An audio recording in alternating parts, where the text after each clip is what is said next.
Today, we'll explore a case that occurred over 10 years ago in China. The central figure in this case is Yuan Baojing, a legendary businessman who, in just a few short years, went from having nothing to becoming a billionaire with assets worth billions of dollars. Yuan Baojing was born in 1966 to a poor family in Liaoyang, Liaoning province.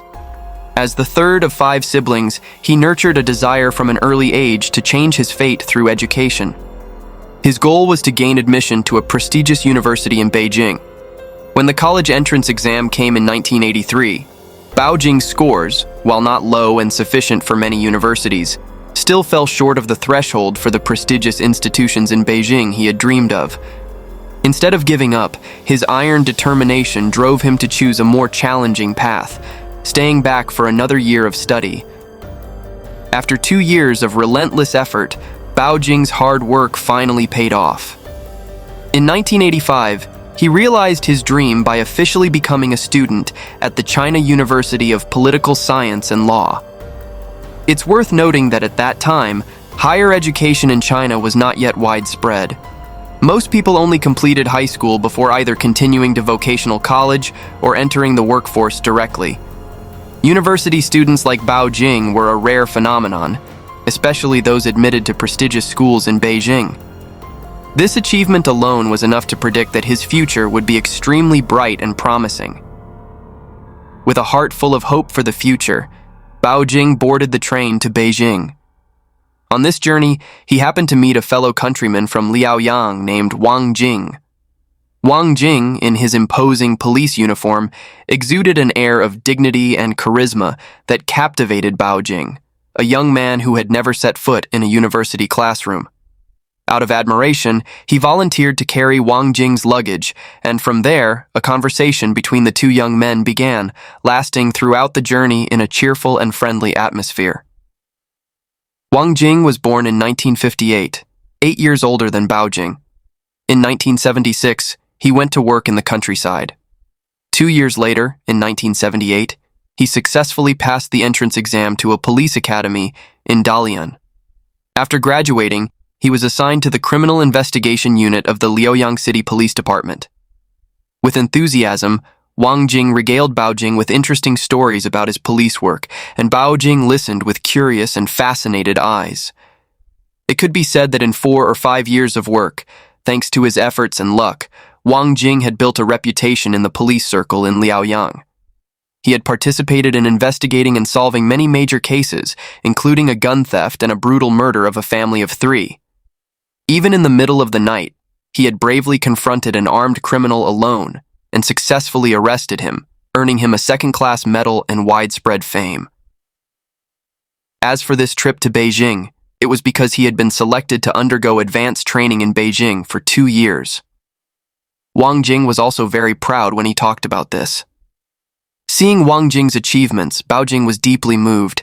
In fact, these 2 young men had something in common. They were both extremely eager for success and determined to rise up in life. When parting on the train, they encouraged each other, both hoping to succeed in their studies in Beijing in the future. Over the next 2 years, Wang Jing and Baojing frequently found ways to meet. Through these meetings, Wang Jing gradually understood more about Baojing's challenging student life. To cover his living expenses, Baojing used almost all of his free time. He accepted jobs transcribing book manuscripts for professors, earning about 30 cents for every 10,000 characters. He also wrote addresses on envelopes for large companies, earning about 75 cents for 1,000 envelopes.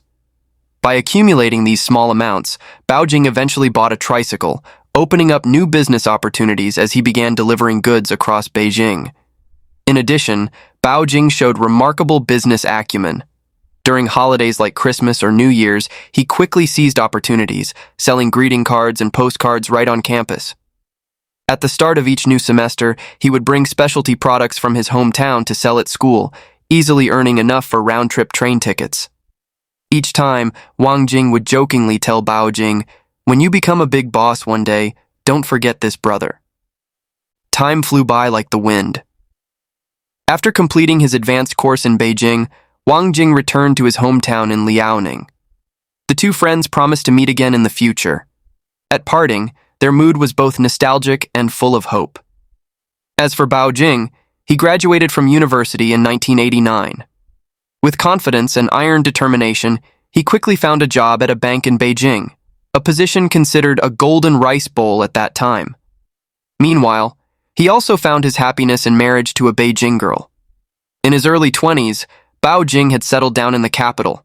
However, not long after, he realized that this stable job coveted by many was not his ultimate goal. In 1992, Baojing made a bold decision that surprised many. He resigned from the bank to establish the Jianhao Industrial Development Company in Huairu. This was a crucial turning point, laying the foundation for his future business career and also the precursor to unforeseen events in the future. It must be acknowledged that Baojing was a man of vision and decisive action. Although his company was newly established with limited capital and no resources, he turned his attention to scientific research achievements overlooked by universities and research institutes.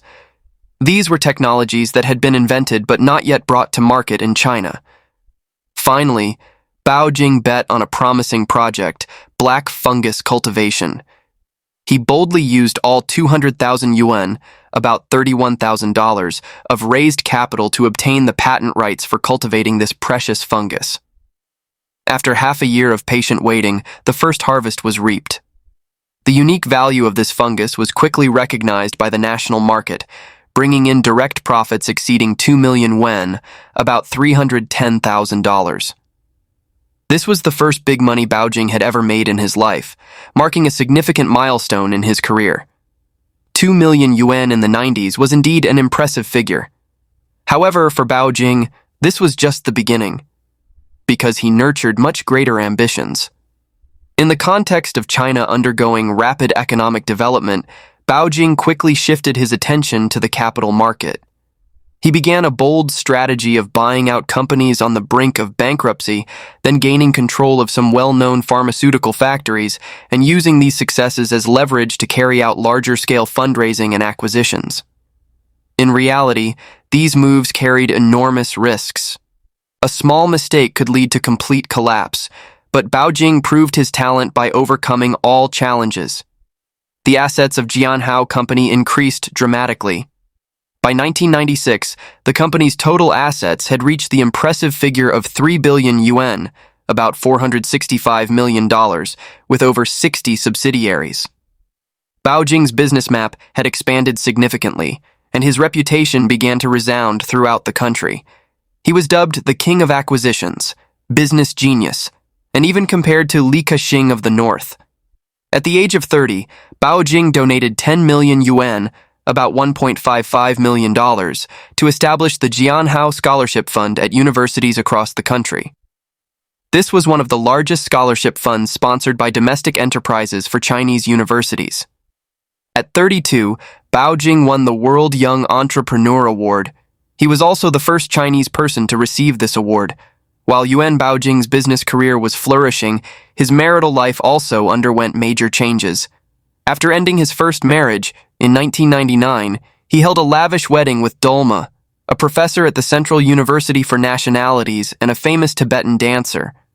Although there were no rumors about Baojing abandoning his ex-wife after becoming successful, he was clearly no longer the young graduate who just wanted to stay in Beijing. With his second wife, Baojing showed extreme indulgence. He didn't hesitate to spend 4 million yuan, about $620,000, to organize a solo performance for his wife at the famous Poly Theater. After this memorable performance, Dolma decided to retire from the stage to focus on family. In 2002, she gave birth to Baojing's child. Despite reaching the pinnacle of fame, Baojing still remembered Wang Jing, the man he had befriended on that train years ago. He called several times, eagerly inviting Wang Jing to Beijing to invest in stocks with him. Being remembered by a billionaire, Wang Jing was naturally excited. However, at this time, his life was going through a difficult period. His career hadn't seen any significant breakthroughs, and the glory of the past seemed to have become history. Financially, he was also facing many obstacles. Additionally, his extramarital affair had caused deep conflicts with his wife. It could be said that Wang Jing's life at that time was in a state of turmoil, full of complications. Therefore, when Baojing extended the invitation, Wang Jing decided to give up his long-held police job to come to Beijing to work for Baojing. In fact, when he learned of Baojing's great success, Wang Jing always felt uneasy. The poor boy from years ago had now become wealthy. How could he remain just a small-time police officer? He must go to Beijing to establish his career. The fates of Wang Jing and Baojing intertwined once again. When he arrived in Beijing, Wang Jing initially invested in stocks under Yuan Baojing's guidance and indeed made some money. But due to strong stock market fluctuations, after a while, Wang Jing was back to square one. With no other choice, he had to ask Baojing for help. Yuan Baojing was also very willing to help, assigning Wang Jing as the director of his company's branch in Shenzhen. Until 1996, Baojing encountered his first failure in futures trading. He met his biggest competitor in the business world, Liu Han. Liu Han started his career by opening a game room, then moved into construction and other fields. After a period of struggle, he became a local tycoon, known as the Godfather of Sichuan. He had particularly strong connections in political circles. Initially, between Baojing and Liu Han, one being a tycoon from the northeast and the other from Sichuan, there was no connection. But as everyone knows, the saying, "the business world is like a battlefield," is indeed true. In business, for many people, money is life. Even for some, they can behead and shed blood, but cannot lose face. Money, to some extent, also represents face. In 1996, Baojing went to Sichuan to speculate in futures, pushing the price of sorghum up to 2,000 yuan, about $310 per ton. Sichuan merchants were all complaining. Therefore, they sought help from Liu Han. Liu Han had been speculating in soybean, steel, and other commodity futures in Hainan since 1994, reaping huge profits. When he heard that Baojing was causing difficulties for his fellow countrymen in his territory, he felt he had to intervene. With that determination, he brought a large amount of capital back to Sichuan, preparing for a fierce confrontation with Baojing in the futures market. On the first day, Liu Han opened a trading account. A deputy general manager of a securities company brought Baojing to Liu Han's office. This deputy told Liu Han that this price fluctuation was caused by Baojing, hoping he wouldn't confront Baojing but cooperate with him to push the price up together. At the same time, Baojing promised to give Liu Han 50,000 contracts, equivalent to 50 million yuan, about $7.75 million. However, Liu Han did not buy Baojing's account. For Liu Han, he wasn't short of money at that time. A few tens of millions was just a small matter. But face was a big deal. Therefore, Liu Han firmly rejected Baojing and even harshly told Baojing, "If you want to minimize losses, quickly close your position and withdraw." Liu Han also said, "The spot price is only 1,300 yuan, about $200 per ton. You guys pushed it up to 2,000 yuan, about $310 per ton. You're sure to fail. We're urgently transferring goods nationwide now." A few days later, Liu Han began selling in the market, making a few trades, immediately pushing down the price of sorghum. Finally, Baojing was forced to close his position and withdraw. In this battle, Baojing lost up to 90 million yuan, about $14 million, while Liu Han earned 20 million yuan, about $3.1 million. For Baojing, who had continuously reaped success and had never tasted failure, stumbling before Liu Han in Sichuan was no small shock. Although the loss of 90 million yuan might seem insignificant compared to his billions in assets, Baojing cared more about the issue of face. This stumble not only affected his reputation, but also hurt his self-esteem. Moreover, some of his subordinates also showed disrespect for this failure. They constantly instigated Baojing to take revenge on Liu Han, adding fuel to the smoldering fire of hatred in his heart. Driven by the desire to eliminate his rival and regain face, Baojing made a bold and dangerous decision to hire someone to kill Liu Han. He returned to his hometown of Liaoyang in the northeast and sought out Yang Zhongshui, a notorious local gangster. After discussing and plotting together, In September 1996, Yang Zhongshui instructed two of his subordinates, Li Haiyang and Sun Li, to travel to Chengdu, Sichuan, to find Liu Han. These three northeasterners, unfamiliar with the local area, took several months to gather information about Liu Han. At 9 p.m. on February 1st, 1997, Liu Han's car stopped in front of a hotel. Immediately, Haiyang rushed up and fired 2 shots at Liu Han. It wasn't until the next day that they learned the person shot dead was not Liu Han, but his bodyguard. Not long after, this case was solved by the police. As a result, Yang Zhongshui was sentenced to death with a 2-year reprieve, while Haiyang received a life sentence. During the trial, they were willing to be scapegoats, insisting that this was a spontaneous action with no mastermind behind it. Thanks to this, Baojing temporarily escaped legal consequences. However, this failure did not stop Baojing.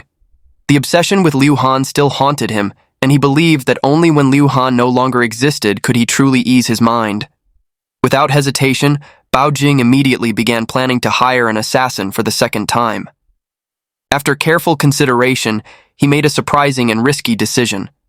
The most suitable person for this task was none other than Wang Jing, the old friend he had met on the train years ago. Therefore, Baojing called Wang Jing, telling him to come from Shenzhen to Chengdu, and shared his entire murder plan with him. Since Wang Jing was not a fool, he also knew what kind of figure Liu Han was. But here, some say he actively wanted to help Baojing solve the problem to show his loyalty. There's also another hypothesis that Wang Jing really didn't want to do anything illegal, but reluctantly agreed.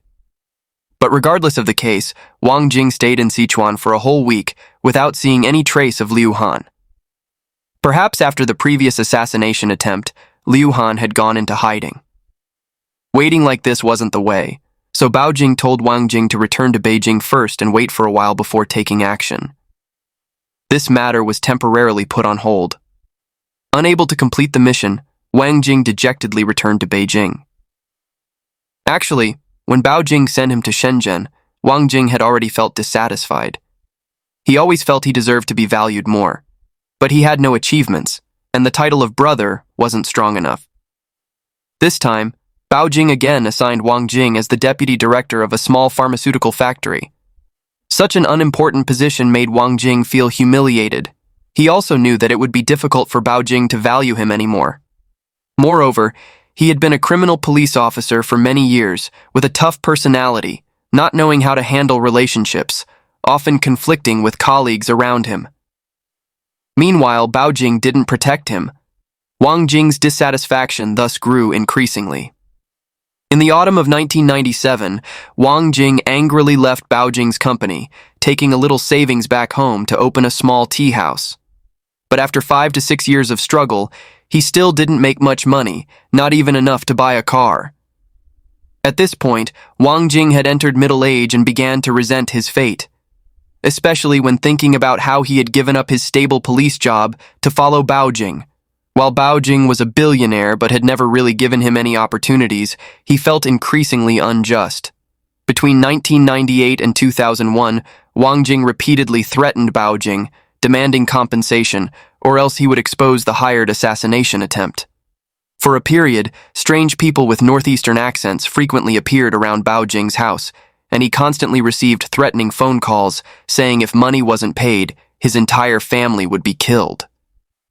Baojing knew that this time, Wang Jing was truly determined. Faced with this threat, Baojing couldn't report to the police. Wang Jing knew too much, and the hired assassination attempt on Liu Han absolutely could not be exposed. Therefore, Wang Jing had to die, or Baojing's life would be completely over. At this point, Baojing no longer trusted anyone outside. He turned to his second eldest brother, Yuan Baoqi, gave him 300,000 yuan, about $46,500, and asked him to kill Wang Jing.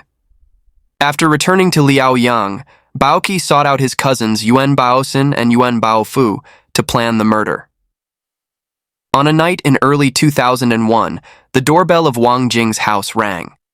Someone outside called, "Wang Jing, come down here."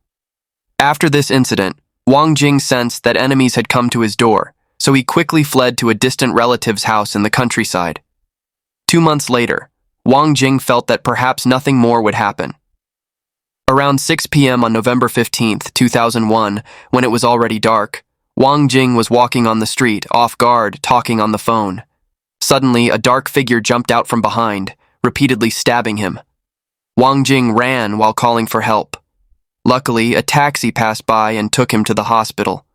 Wang Jing was seriously injured at that time, but thanks to timely emergency treatment, his life was saved.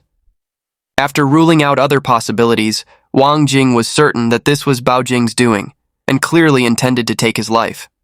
He realized that he had no way back and was forced to confront Baojing directly in a life-or-death struggle.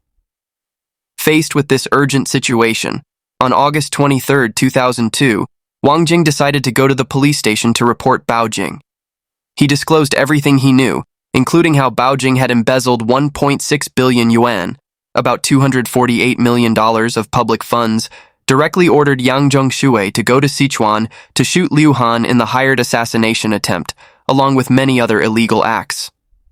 On the other hand, Baojing also realized that he needed to quickly eliminate Wang Jing, or the consequences would be unimaginable. At about 11:30 p.m. on October 4th, 2003, Wang Jing returned home after a mahjong game.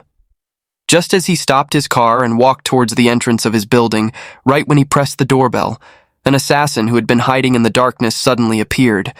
The assassin raised a double-barreled shotgun and pulled the trigger, aiming straight at Wang Jing. With the sound of gunfire, Wang Jing collapsed in a pool of blood. When the door opened, the woman who appeared was Fu Xiaoxuan, Wang Jing's lover. After Wang Jing returned from Beijing, they had been living together. When she saw him lying motionless on the ground, his body covered in blood, she burst into bitter tears. Just about 10 minutes later, police and ambulance arrived at the scene. However, all rescue efforts were too late. Wang Jing was pronounced dead at the scene. The case of a former criminal police squad leader being shot dead right in front of his home quickly drew special attention from the public security organ. The Liaoning Provincial Public Security Department wasted no time in mobilizing a formidable investigation force to form a special task force.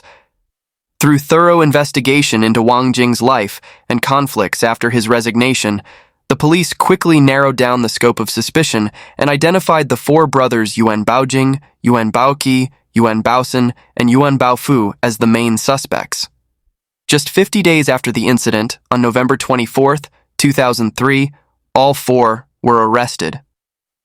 After days of intensive interrogation and pressure, Yuan Baofu was the first to break down psychologically and confess the whole truth about the crime they had committed. On September 9, 2004, the Liaoyang City Intermediate People's Court, based on the criminal law of the People's Republic of China, handed down a severe verdict. Yuan Baojing, Yuan Baoqi, and Yuan Baosen were sentenced to death for the crime of intentional homicide, along with lifelong deprivation of political rights. Yuan Baofu also did not escape the death sentence, but was granted a 2-year reprieve, along with lifelong deprivation of political rights. After the first instance judgment was pronounced, all four defendants appealed. But in the eyes of the public, this hired assassination case seemed to have come to an end. However, the subsequent developments exceeded everyone's imagination. During the first instance trial, Baojing's wife, Dolma, organized many press conferences in a high-profile manner. She hired buses to bring reporters from all over the country to Liaoyang. In these press conferences, Dolma presented many shocking documents, trying to prove that there were forces interfering in Yuan Baojing's case. To save her husband's life, it can be said that Dolma tried every means to create connections, but most of these connections were actually fraud gangs. At that time, the whole society knew she was willing to pay any price to save Baojing, so many people came forward on their own. Dolma, being too anxious, lost her usual calm judgment and repeatedly fell into fraud traps. At that time, Dolma heard from friends that a person named Li Changui could handle big matters. This Li Changui mysteriously said he couldn't appear in person and introduced another intermediary named Wang Chuanxiang to Dolma. As a result, these people swindled Dolma out of a total of 12 million yuan, about $1.86 million. Later investigations revealed that Li Changgui was just a farmer, while Wang Chuanxiang was a small old man less than 5 feet 7 inches tall, who couldn't even speak clearly. The investigators were very surprised, not understanding how Dolma could have been so easily deceived by them. But one can imagine that at that time, Dolma was too eager to save her husband. As long as there was a chance to save Baojing, she didn't want to miss any possibility and had lost her rationality. Not long after, the case took an unexpected turn that surprised everyone. October 14th, 2005 was supposed to be the day of Yuan Baojing brothers' execution, but the gunshots did not ring out. Instead, the judicial organ announced the decision to temporarily suspend the execution of the death sentence. Then, news from the prison shocked the entire country. Baojing, through 2 intermediaries, his lawyer and his wife, leaked 2 shocking pieces of information to the outside world. First, he had reported a provincial and ministerial level state officials' involvement with criminal gangs. More notably, he had his lawyer write a 3-page donation statement. In this donation statement, he mentioned that he owned 40% of the shares in an oil field on an island in Indonesia. According to the world oil price at that time, the value of the shares held by Yuan Baojing exceeded 49.5 billion yuan, about $7.67 billion. And he was willing to donate all these assets to the state without any conditions. Until October 14th, after meeting Baojing, Dolma immediately returned to Beijing to carry out this donation right away. On October 15th, a chief of staff from some state ministry received Dolma. After expressing willingness to accept this donation on behalf of the state, he repeatedly asked Dolma if she had any requests. Dolma said that apart from accepting this donation, there were no other requests. Dolma also publicly declared to the media that Baojing's purpose for the donation was for national energy security, which was his greatest wish. However, those knowledgeable about the law all knew that this action by Baojing was considered a major meritorious service, which could potentially reduce his sentence to some degree. If possible, this would be his last chance to save his own life. Therefore, this shocking news spread quickly on major domestic media outlets. Even ordinary people believed that Baojing must have obtained a life-saving amulet to escape the death penalty. A few months later, the final verdict arrived. On the morning of March 17, 2006, the Liaoyang City Intermediate People's Court in Liaoning Province held an open court session, upholding the first instance judgment. In the case of Yuan Baojing hiring assassins to murder after an open trial, the court confirmed that the previous sentence was correct in terms of the crime and punishment, the trial process was reasonable, and rejected the appeal, maintaining the original sentence. At that time, everyone saw on television and in newspapers an image. Baojing wearing a white tracksuit with a pure white scarf around his neck. When the judge announced that Yuan Baojing, Yuan Baoqi, and Yuan Baosen would be immediately taken to the execution ground for death by lethal injection, Yuan Baojing shouted loudly, "I didn't kill anyone. I don't accept this. I want to appeal." But it was all too late. Finally, at 8:20 a.m. on March 17, 2006, the 3 Yuan brothers were escorted to the execution ground. He was also the first Chinese entrepreneur to be executed by lethal injection. The death of the Yuan brothers marked the end of a tragic story of ambition, power, and moral decay. From a poor boy rising to become a billionaire, then finally becoming a criminal sentenced to death, his life was an expensive lesson about the price to pay when placing personal interests and revenge above the law and ethics. And that's the story for today. Please like, share, and subscribe to not miss other intense cases on our channel. Thank you for watching and see you in the next videos.